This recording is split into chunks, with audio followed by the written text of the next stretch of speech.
I see that Janice has joined us. We'll get started shortly.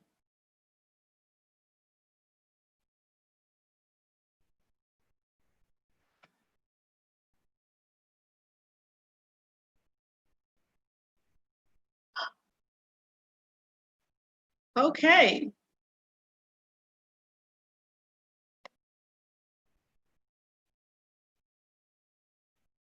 This is welcome, family. Good evening. So good to be here with you. Thank you for joining us tonight on this Thursday evening to talk about this very, very interesting topic. I am so excited about where we are and the things that we are facing in our country this day and all around the world.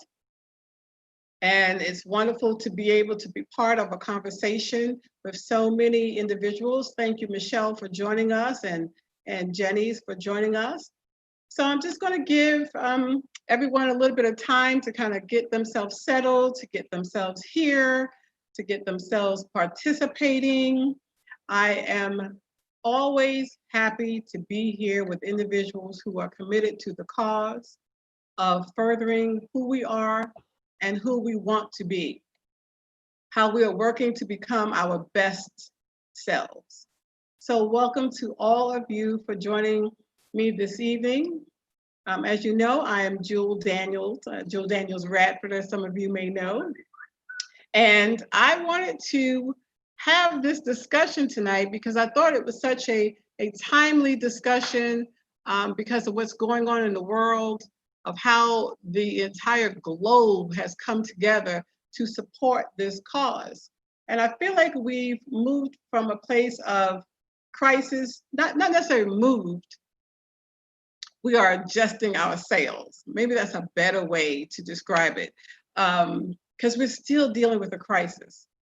But how incredible is it? How incredible is it that in the middle of a global pandemic, here we are faced now with the movement of Black Lives Matter. And they've been advocating for a long time, but with the death of George Floyd, we have all been caused to really question where we are in terms of how we support this movement, how we're participating in this movement, what causes are important to us. So I just wanted to spend a little bit of time with you talking about 5 opportunities that you could possibly explore to make an impact.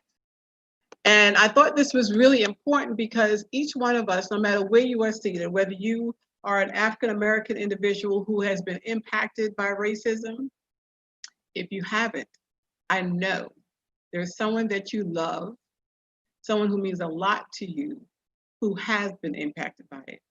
Even if you are far away, you could be abroad, you could be in Jamaica like I am, and still have loved ones who live in the United States who will be or have been affected by racism at some particular point in time.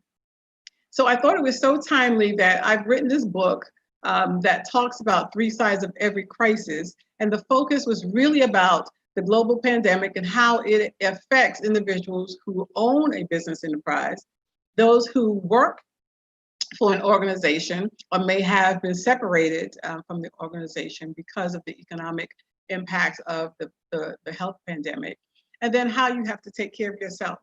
And now in the midst of that, in the midst of those circumstances, we are looking at something different. So I wanted to just share 5 things with you. My first is to talk about my own story of facing racism. Many of you know that I was born in Brooklyn, New York. I grew up a West Indian child in New York and was very proud to be a West Indian young girl. My father used to always tell me stories about being proud and contributing to our community. He loved our food, things of that nature. And it was very significant, had a very significant impact on me. And that was complemented by the love and affection that I got from my mother's family that came from the South. So I had 2 sides of the coin that was absolutely amazing. But you know, when you grow up in this world in which everyone doesn't see the beauty of who you are, life can get challenging. As a young girl, when I was in Brooklyn, New York, and I went to a middle school there, well, I think I was in 6th grade at the time. And some of you may have seen the post that I wrote some weeks ago that caused a whole lot of conversation, which is good. Conversation is always good. Is when people stop talking that we need to worry. And I wrote about the experience of being at this school. I think it was PS 101 at the time. And my best friend, Diana Rodriguez, she was a Puerto Rican young lady. We decided that we wanted to go to the local pizzeria to get some pizza for lunch. And we left our our little campus, our little schoolyard, as it was called.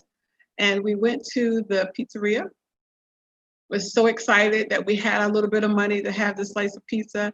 And then the next thing we know, before we could get a chance to even enjoy, because I love some Italian pizza, we didn't have a chance to enjoy it because we were chased by 4 Italian boys who ran